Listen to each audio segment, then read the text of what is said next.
People are on their phones every day looking for entertainment, education, added value, or connectivity. Give them that. Right. Human brain is wired to understand stories, to put their antennas of attention on for the story. Hi, I'm Faisal Karmali. Welcome to Karmali Exchange. Business owners need to help each other out. Keep on pushing to meet the needs of the customer will meet the needs of the business. We all want a business that explodes. How about starting off a typical story? You're in your own condo apartment. You're making, I don't know, midday squares, and you're making a few a day to kind of pass out in the evening. And then all of a sudden, this 5-6 year marathon that turns into a sprint, 90,000 bars a day are being made. This is a phenomenal story. And we can't have anybody else to talk about this other than Jake Karls. Jake, welcome to the show. Super fired up. Yeah, no, it's been from 50 bars. We're actually now close to 135,000 bars a day. So we're increasing that, and we're based here in Montreal. We built this factory. It's been a crazy journey, crazy ups and crazy downs. But I think you nailed it. It's a marathon. These are like decade-long stories that usually happen, and I think that patience and execution is how you get there. When you get to learn more about Jake's story and the entire business, you learn from, like I mentioned, at the kitchen table, all the way up into your own factory, venture capital getting involved, blowing up this business to like going into the United States from Canada. This is a huge change in such a short period of time. One thing that I've learned about your business so far, first of all, customer, number one. Number two, a very important piece is that you haven't done this alone. There was a three of you to start off with. Kind of walk us through who those three members, including yourself, were involved and how it's evolved over the years.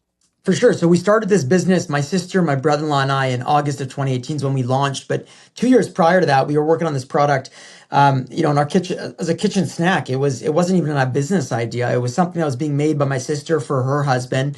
And, fast forward 2 years of basically going through life. And my partners wanted to work together on a business, and they came to me when they had this product. They're like, yo, do you want to join us on this crazy journey that we want to build the next biggest chocolate snacking company in the better for you space? And I said to them, you're out of your mind. You're delusional. You're crazy. The world doesn't need another chocolate bar. The world doesn't need another health bar. And they said, well, we got something different, and you're going to tell that story in a very loud way that people will care about. And we joined forces August of 2018. My brother-in-law, my sister, and I, they're married. And we had a big vision, and we also signed 2 contracts that day. And I'll never forget, I think it was August 4th, 2018. The first one was that my partners were going to go on camera like I do all the time, get themselves comfortable sharing this story, because we're going to show the good, the bad, the ugly. That was our marketing strategy. Right. Show consumers how we build this business. Don't talk about the chocolate bar, but show them how we build this business from zero to whatever, or failure, whatever it goes, good, bad, ugly. Right. And they're introverts, so they were like hesitant, but they signed that. They said, we'll commit to that if you do this. And the second agreement was they wanted me to come to therapy sessions with them. So they were going to therapy with a great coach named Dr. James Gavin. And they said we would go together, the three of us, in good or bad times, perpetual as this business continues, to make sure that we protect our communication as partners, but also protect our family relationship. And those are the 2 agreements on August 4th, 2018. And those are the 2 best investments, or some of the best investments that we've made as an organization and continue to do today. So Jake, let's break it down into 2 different parts. Let's start off with the first agreement about roles and responsibilities. Pretty much have to be in front of the camera. If you're an introvert or not an introvert, you're extroverted, and now you're going to be in front of the camera even more. Let's break down, how did you guys determine who does what role? Because here's my thoughts. I've read a lot of books. One of them was Rocket Fuel, where it talks about a visionary and an integrator. I'm assuming between the 3 of you, someone decided to be the visionary and someone's the integrator. How do you guys determine who was what role and responsibility? So when we started the business, even prior to launching it, we all have different skill sets. We're very different people. So, what one's good at the other one's not good at, what the other one's great at, maybe the other one's not that great at. So when you put us together, we're a strong tripod because we complement each other. And people always say, oh, it's nice to be in family business. Yes, it's nice, but we didn't choose to be in business because we're family. We chose because our skill sets are extremely different. Yeah. So my sister and brother-in-law co-CEO, and I'm a Rainmaker. So what that means is basically my brother-in-law is doing a lot of the ops. My sister's now moved into more of a head of creative direction and R&D and innovation of the company. Perfect. My brother-in-law does more of the ops, the business, the manufacturing, and oversees a lot of that. And I do all the business development. So anything that's to do with the relationship with the organization, whether it be investors, retailers, media, I bring them together and I make as much noise as possible for the organization. So none of us cross each other's lanes. We just trust each other tremendously. And this is all the work we put in to do what we do, play to our superpowers, and that's it. That's all. Not focused on playing to our weaknesses. We stay in our lanes, and that's allowed us to have this magic within the tripod and magic within the organization now. And so let's go to the second part of this. Is one of the contracts was therapy sessions. Now, of course, to keep the family united and so forth, but I think it transcends beyond family. I think everybody should have a coaching team around them.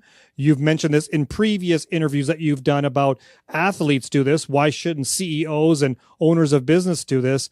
Walk us through how the therapy session started with the three of you. Maybe go into a bit more about, well, here's part of the conflicts that we had in discussion and kind of how you solved that using the experts. Don't have to get into real specifics. That's therapy session. I get it. But yeah, we film a lot and share a lot, so I'm not shy. But I think that these coaching sessions are designed to create a safe zone to have hard conversations, to be able to work through complex problems, to work through also huge successes that we have. Yeah. And what it does is it gives us a third party, which is an individual that now knows us extremely well. And what he does is he is a non-biased actor that can help guide a conversation. So we call it ping pong. We go in there. If there's a moment, we discuss that moment. It can be very heated.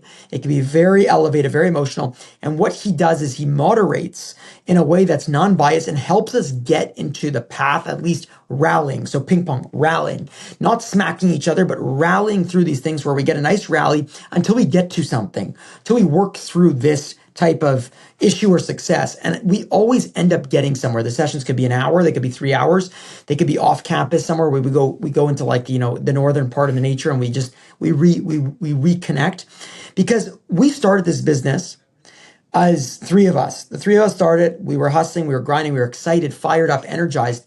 If we were to build this business to $1 billion+ or whatever the amount is, it doesn't make a difference, and we hated each other, this would be the worst investment we've ever made, because what's the point? We love each other. They're my best friends. And we are great when we are aligned. We are not great when we are not aligned.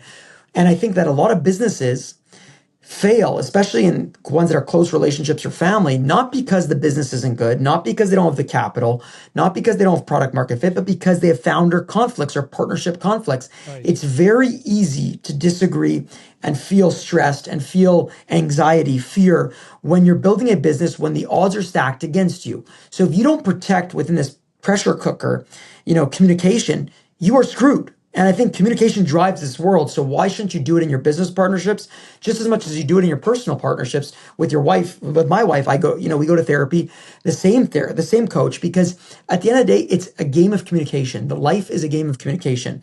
And we'll talk about anything from, how to strategize on our next financial raise, on how we're going to go about it to get aligned, or to a problem that comes with, we just had a major incident where a machine broke down. The business is burning money from it. We're getting fined to all kinds. How do we go about this? How do we get aligned to make the decisions to move forward and not stay stagnant? So that's kind of like what goes on.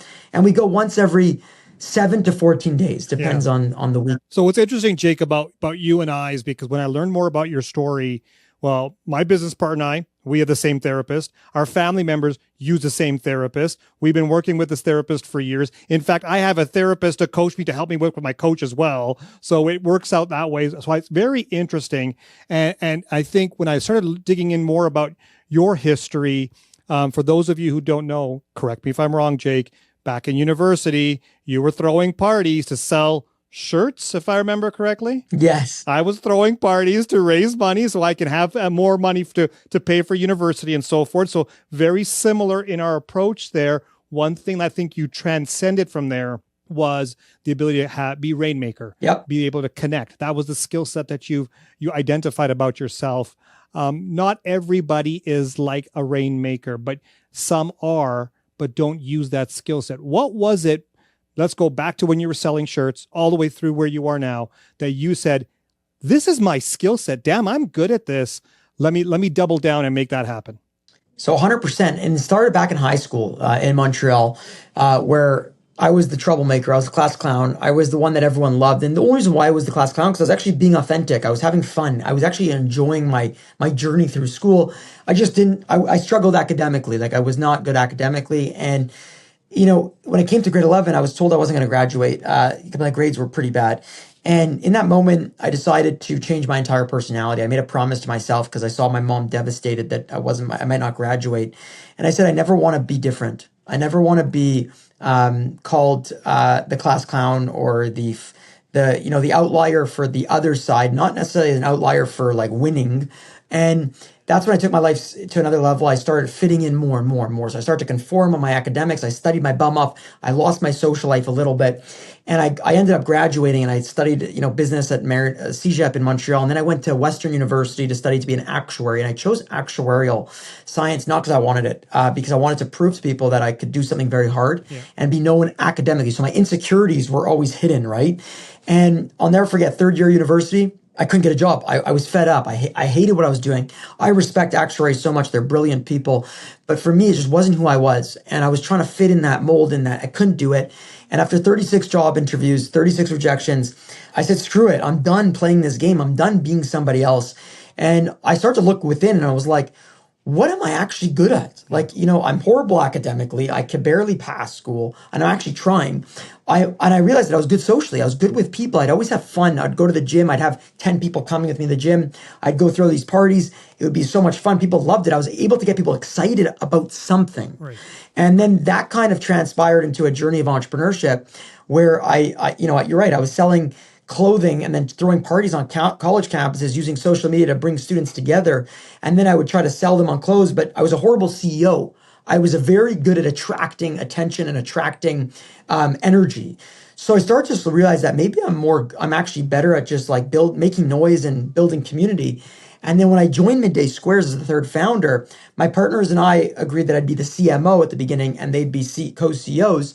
And I hated it. I did it for like 8-9 months, and I was horrible. And I wasn't horrible at the marketing. The marketing I was great at, but it was the management. I was horrible. And I had to step down and get managed within my own organization that I own because I realized I was playing to my weaknesses. And that finally made me realize I had to ask a hard question, like, who am I? What do I care to do? What do I love doing? And I realized I love being just with people and not managing them, love being them to get them excited and to believe in what we were doing. So then I turned this job into a Rainmaker, which is basically travel the world, make as much noise for the brand, be the biggest cheerleader, but also make sure that we have friends in every aspect of the business, right. Whether it be celebrities, whether it be government officials, whether it be media, whether it be investors, whether it be new team members. Because guess what?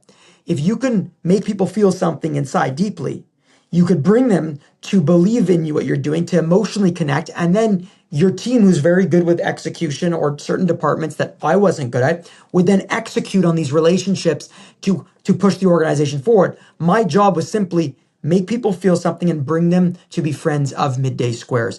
And I started to feel free when I did that. I started to feel alive again and excited, kind of what I felt in high school before, changing my perspective. I am the class clown today within Midday Squares. Jake, I think that's one thing that people have to understand is that we can't be all things to all people. We can't do it all ourselves. When we're a solo entrepreneur, you want to wear all the hats. When you have partners, you still want to wear all the hats, and you can't do that. You definitely need to figure out what you're good at and double down on that and let the others be good at what they do. And together you can actually grow a lot better, faster. That's part of the marketing brand that I've seen with the company. With Midday, your connection to emotion, understanding that your customer wants, yes, different types of product, but understanding it's the midday part, similar to the 5-hour energy drink that you've mentioned in other interviews, that, it's a certain kind of attachment there. But what you've done here is you've actually made people realize that it can still be a spot where they're looking for a fill of a void through an emotional connection. When you look at your entire marketing approach, you see that connection in every piece, from website to online to face-to-face to what your retail selections are within certain companies. When you look at that, what would you say is the biggest challenge as you've gone through, let's say, from year 1 to year 2, year 2 to year 3, kind of growing that business from a marketing or brand awareness? What's been the biggest challenge for someone like you who likes to rainmake and connect with people? I think the biggest challenge for us was, we started, in August of 2018, documenting like us being that like underdog in a small condo, and you see that hustle mentality, and you just want to root us on because you're like, we're working so hard and it's very relatable. But as we start to scale the organization with many people and different countries that we sell in, the marketing is no longer the condo kitchen and that storyline. So it's like, how do we keep evolving the story, and how do we get people to be excited, given that they don't know that other side of the story, that they're brand new to this brand? And, so we've been working really hard on that. And I think that the common theme that works, across all marketing, that's worked from day one till now, has been lead with authenticity, and not the buzzword of authenticity, but actually being true to who you are, and people feel that energy. Right. And the second part of it is make people feel something. Don't post like, if I told you that my bars had just 6 grams of protein, 4 grams of fiber, and taste good, that's boring. People are on their phones every day looking for entertainment, education, added value, or connectivity. Give them that. Right. Don't tell them and force them, or information. That's not human. Human brain is wired to understand stories. It is wired to process the story, to put their antennas of attention on for the story. Stop promoting features and benefits and all this stuff. People don't care, unfortunately. They'll care when they're buying the actual item or the service, but that's the end. You need to get them curious beforehand. So the way to get people curious is share a story. So that stayed consistent since day one. But again, it's no longer the condo story. It's how do we evolve as Midday Squares now being a multinational brand and can continue to go more and more and more. Jake, speaking of multinational, there's a lot of your business happens in the south of the border of our country. There's been a lot of political issues coming up, tariff, trade wars, and so forth. New prime minister and administration on this country. How does Midday look at these issues, and does it change the way you approach your marketing and your reach when you're dealing with members from the U.S. might have a different view of Canada as they had in the past? No, not necessarily. I think that for us, we don't get involved in any politics or world events or things like that. We're a chocolate business. For us, our biggest focus is how do we deliver you as a consumer, wherever you live, whether it be Canada, United States, Mexico, Asia, wherever you live, it doesn't make a difference. How do we deliver you the best product possible? So the quality, safety, indulgence, function, but also just a great experience. And if we stayed focused on that, that's how you win. And, I always go back to Jeff Bezos when he was building Amazon early in the I think it was late 1990s. I'm not sure, early 2000s. I think someone asked him, are you worried about your competition? Are you worried about this retailer or that retailer? And he's like, I'm aware of them, but I think he said something about more or less that he's not really focused on it at all. All he's focused on is delivering the most obsessive and best experience for his consumer. And if you fast forward today to Amazon, they've changed the way that e-commerce and even logistics is being done in terms of speed, convenience, and all that stuff. Correct. And that's his obsession that him and his team put forward. They stayed dead focused. So I think for us, no matter what happens in the world or what's going on, we just deliver great products. And yes, when there's a supply chain disruption, we work to solve that disruption. But at the end of the day, we manufacture everything here. We export to, United States. We ship everything from Montreal. And we've been grateful for our U.S. partners and our Canadian partners. And we haven't seen a big change yet. And luckily, we're part of the free trade agreement of USMCA. So that does help us. But again, for us, I think as a business, we try to stay as much out of politics as possible because we're a really big brand on good vibes and spreading the love and just delivering a great chocolate bar. And the moment we stop focusing on that, I think is when we fail. A lot of my peers in the industry of doing shows and have had you on have asked your advice to entrepreneurs. I want to flip this around. You started off over the years working with your therapist and your coaches, with your co-owners and founders. What's one piece of advice that you've received from your therapist that sticks with you today? Here's the best piece of advice I've received from my therapist, and this is going to get a little deep, but and I'll give the context because I think it's important. So, because of my role, we discussed before, Rainmaker, you're very out there. I travel, 100 plus flights a year all over to meet people, make friends. It doesn't matter if it's a 5-minute meeting and then come back. I show up because I believe that there's something, I believe in serendipity. I really believe that there's magic with serendipity and the idea of just the unknown to happen within the energy of a conversation. And I think for me, because I travel so much, I get to meet a lot of really interesting folks. I get to go on a lot of podcasts like what I'm on right now, or take a stage or be on a billboard, all this fun stuff that I dreamt of as a kid. And it's amazing. But when I come home to Montreal, my home, I love my home.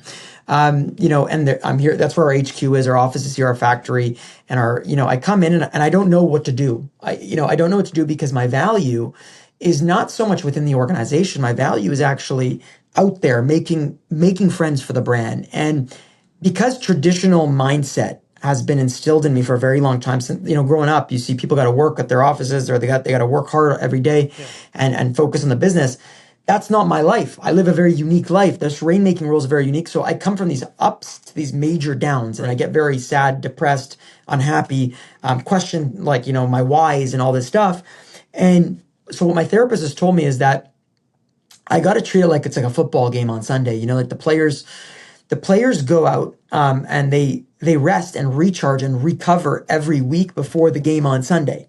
Their Sunday's their performance. They're out there, they're moving, they're grooving, they're winning, they're getting smashed, whatever they're doing, right? Smashing each other in football.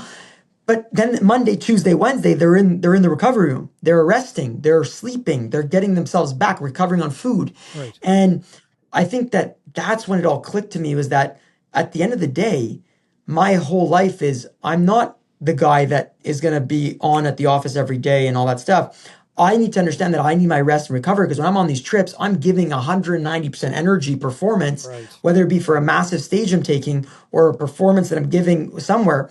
And if I'm not energized, I am failing at my job. But getting out of that mindset has been so hard, because it's tangled in my brain to be like, I got to work when I'm home. I got to come to the office.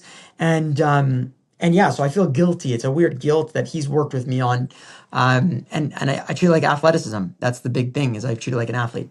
Fantastic, Jake. When you look at your sister and brother-in-law, and over the years with their roles and responsibilities, one piece that you've learned from them that stuck with you over the years? Yeah. So Leslie and Nick, something that they've taught me is you got to lean into the hard conversations. You can't shy away. So one thing that they're very good at is they have the hard conversation right away. Yeah. They've trained their brain to not avoid, not let it build, just work on so hard. And I've been the out of the three of us, I've been the worst at that. I've just watched my brother-in-law specifically. He just has them. He's willing to go right away, not let it blow up, not let it inch in the moment, no matter how hard, no matter how much things are going on. Have the conversation and be honest, because at the end of the day, we learned, and we've seen friends of ours and family and all this stuff have blow-ups because they delay these things. They let them build, they let the tension go. And then once you let that go, it starts to be like a hot balloon that's about to pop. So that's what I've learned from my two partners is no matter how uncomfortable, no matter how scared you are to have these conversations, you must have the hard conversation. It's usually the best outcome, because it's a must-have instead of avoiding and feeling comfortable, in quotations, to avoid it. From being the chief rainmaker of your company to having a successful journey, not only professionally, but actually been able to hit your internal core and see your purpose. That's true entrepreneurship that we have. I'm happy to have you on the show, and I want to thank you for your honesty, vulnerability, and sharing the story of Midday. Thank you so much. If I could add one thing, any entrepreneur that's listening to this, or anyone that wants to be an entrepreneur, I think a lot of the time the media will glorify and show you this company sells for $500 million. And yes, they do. There is these in 2 years and 3 years, and there was a spark. But entrepreneurship is like 2% of that, or 10% of that. 90% of just pure pain. And I'm not trying to discourage anyone. Yeah. It's a grind. It's consistent punches, and you get back up and you keep going. And eventually, I always say, you eat dog poo until it eventually turns into souffle. It will eventually turn into whatever that means. And not from a financial perspective, I'm talking about just like life. You'll feel it. But it's never the 3-year success story. It's the 25-year overnight success story. Correct. And if you don't have the patience, be very wary of going into entrepreneurship, because it's a pressure cooker. It's freedom. Don't get me wrong, which is, I'm super grateful. It's a privilege to be able to choose that and wake up every day and do what you want to do. But at the end of the day, don't take back the fact that it's very painful. It's very lonely. You're misunderstood a lot.